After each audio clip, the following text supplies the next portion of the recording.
Баршаңызға сәлем, менің арнама қош келдіңіздер. Бүгін өте дәмді фаршталған бұрыштар және де голубцы әзірлейтін боламыз. Жасалу жолы өте оңай. Ең алдымен керек заттарымызды дайындап аламыз. Менде тартылған ет, күріш және де пияз.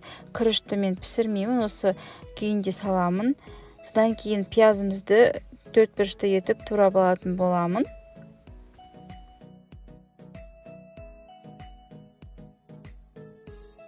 Пиязымызды турап салдым. Енді дәміне қарай тұз, бұрыш және де 100 грамм салқын су құямын. Өте соғышын дәм беретін болады. Енді жақсылап тұрып, араластырып, дәмі, тұзы бәрі сіңу үшін жақсылап араластырып алатын боламыз. Біркелкі болғанша. Мен орам жапырақпен және де бұрышпен бірге жасадым. Өйткені біздің үйдегілер біреу бұрыш жақсы көреді, біреуі орам жапырақ жақсы көреді. Сондықтан екеуін араластырып істегенді жөн көрдім.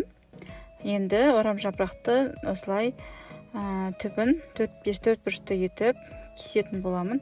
Алып тастамаймын. Мен осылай ғана кесіп қоя саламын. Осылай кесіп алғаннан кейін орам жапырақты қайнаған суға 10-15 минутқа қайнатып алатын боламын. Сол кезде орам жапырақтар бір-бірлеп жақсылап алынатын болады.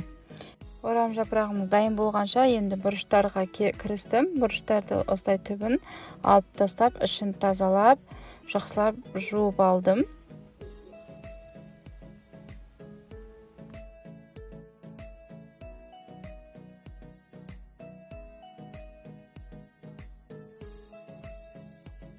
Міне орам жапырақтарымыз дайын, осылай бір-бірлеп алынатын болады, еш қиындықсыз.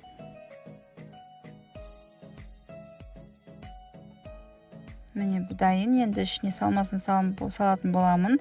Мен осындай арт жақтағы қатты жерлерін пышақтың көмегімен осылай шұқалап алып тастайтын боламын. Енді ішіне салмасын салып, екі шетін ішке қарай қайырып, жақсылап орап алатын боламын. Ішіндегі салмасы шығып кетпеуі керек.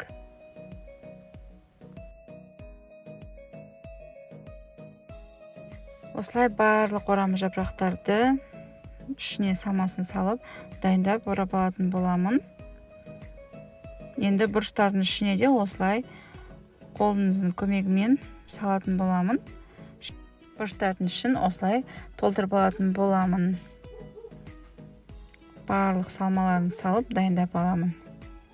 Барлық керек заттарды описание бөліміне жазып қалдыратын боламын. Достар, қазақша контентті қолдап, менің каналыма тіркеліп, лайк басып пікір қалдыруды ұмытпаңыздар.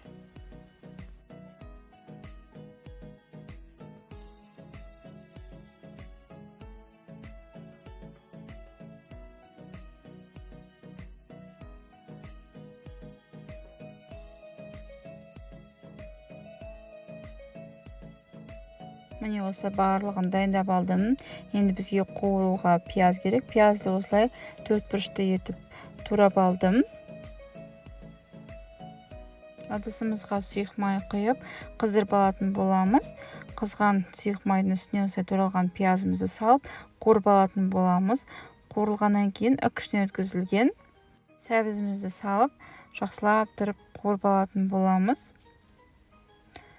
Содан соң үстіне сарымсақ саламыз. Сарымсақты салғаннан кейін жақсылап қуырып аламыз. Енді үстіне құятын соусын дайындап аламыз.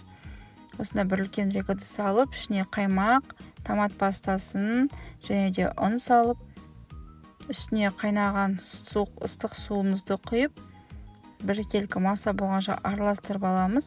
Дәміне қарай тұз, бұрыш салсаңыздар болады.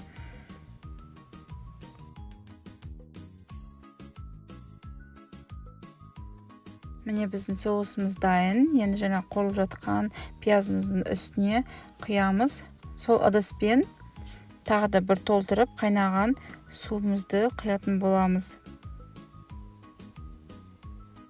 Енді суымыз қайнағаннан кейін жаңағы дайындап алған фаршталған бұрыштарымызды және де голубцаларымызды салып пісіріп алатын боламыз. 40-45 минут пісіріп алатын боламыз. Осылай барлығын салдым. Бұл соуспен әзірлесеңіз өте дәмді болып шығады. Ерекше соустардың бірі.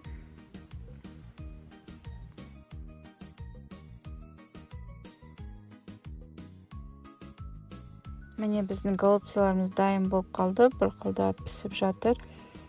Жасап көріңіздер. Сіздерге ұнайды деген ойдамын. Өте дәмді, әрі жаздағы хит тағамдардың бірі. Видеоның соңына дейін қарағандарыңызға рахмет. Сіздермен болған мен, Айдана.